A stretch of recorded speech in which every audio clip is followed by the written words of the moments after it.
Right, you know, I'd just been away with my mum and dad and that. And one of the things I always like doing is having a good chat with my dad about stuff he got up to when he was a kid and that. Yeah. Right, because he got up to loads of stuff, and every time I see him, he tells me something, and I think, it's like, why are you just telling me that now? It's brilliant. Yeah. Right? So, I mean, to me, he's kind of like Ronnie Biggs or someone. He's just the most extraordinary kind of. well, this happened, right? character. I can't remember. There was a delay yesterday. There was problems on the Paddington line, and he was saying, "Oh, trains aren't what they used to be." Sure. He said, "You know," he said, "I was looking." They used to be horses, didn't they? Well, he was looking in the booklet, and it was saying how you can have your bags collected if you want, or it costs you £5. Yeah. So that's outrageous. Sure, of course. Right. So he said that's the problem with this country. We've got good with computers and that, but when it comes to like getting service, it's gone out the window. Yeah. Right. So he said when I worked on the trains, you know, and he was going on like this, that, and the other. So I said, "Oh, I didn't know you worked on the trains."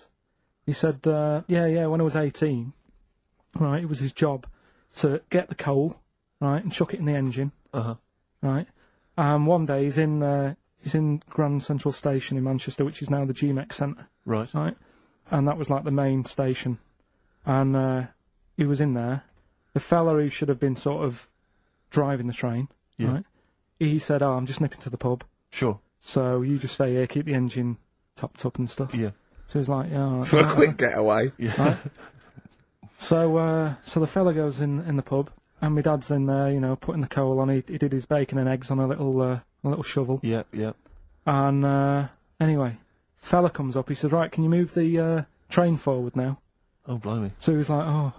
So he didn't want to say, "Oh, the fella's in the pub," because he'd know he'd say, "What's he doing in the pub? He should be working, right?"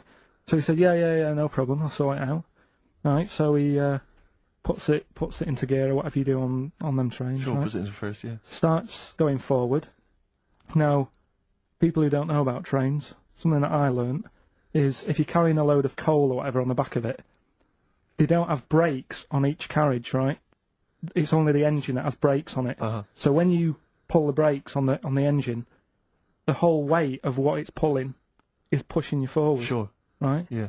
So he doesn't realise this though, because he's just used to cooking bacon and eggs and chucking coal in. Of course, the thing, yeah. right? So you've got to slam the brakes on sooner than you would normally. Yeah. Well, you have to anticipate it, I suppose. Yeah. But he didn't know that, course so he didn't, he's pulling in, he's thinking, right, Well, I'll he's put the a brakes. Pilkington. I'll put the brakes on now. Yeah. Right? Puts the brakes on, the train just keeps going. He's going, oh god, it's not stopping. Sure. It ploughs right through the signal box. Right. Loads The of baboon damage. pulling the signal doesn't know what to do. Yeah. Loads of damage done. Apparently, if it was today's money, Yeah. it'd be about £3 to £4 million worth of damage. It shut the station off for 4 weeks. But he didn't lose his job. The fella had lost his job, the one who was in the pub. Yeah. He said the funny thing was, he said like £4 million worth of damage. He did his ankle, his wrist in. He had 3 weeks off sick and got paid. So it's brilliant.